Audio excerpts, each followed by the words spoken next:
Everyone, today we are going to see the poem Ulysses, written by Alfred Lord Tennyson. Tennyson's dramatic monologue, Ulysses tells the story of what happens to the aging hero after he returns home. Ulysses is well known as a hero who fought many battles as a young man, spent 10 years battling in the siege of Troy, and took a journey of 10 additional years to return home to Ithaca. Now he has been home for some time and he is troubled.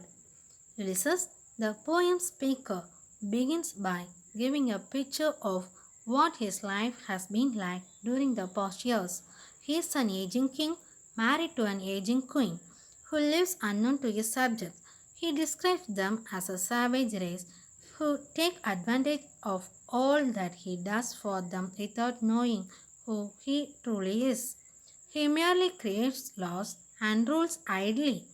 He is a man who is used to constant movement, so he cannot be expected to be happy living a quiet life. Ulysses then nostalgically outlines some of his adventures in his younger days. He speaks of battles he fought with his comrades, people he met, and places he saw. All are a permanent part of a man he is today. He greatly misses those days when he traveled to many lands and was honored of them all. Young Ulysses was not merely a name, he was important to those who knew, unlike today, and they were all important to him too. He says, I am a part of all that I have met, and that each adventure, each being, each place remains in his hungry heart. He believes that he truly lived life in those days. Ulysses expresses some regret that his present life is doomed to rust and burnished, not to shine in use. He longs to do something other than merely breathe in life. He knows that life is meant to be lived and he does not want merely to exist.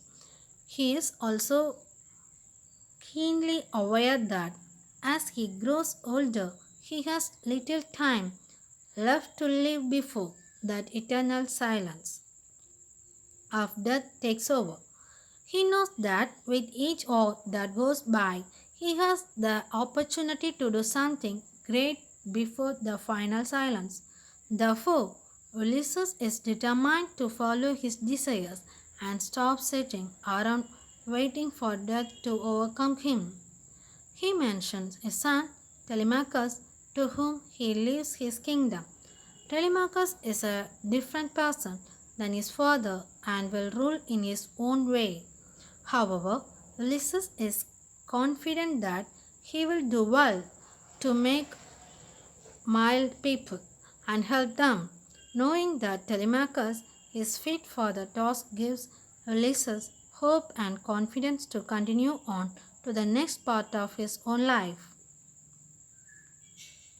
Ulysses next asks his friends, his former fellow mariners, to accompany him on an adventure. He points out the pot, the ship, and the sea in an attempt to bring his nostalgia to their hearts as well. He knows he will have a difficult time convincing them to leave, since the journey will involve danger and it is possible they won't ever return home. However, he reminds them that if they don't go now, they will merely sit and wait for death in boredom and inactivity. They may still do something before death. Death closes all, but something at the end, some work of noble note may yet be done. He urges his friends to join him in finding new lands as they did in their youth.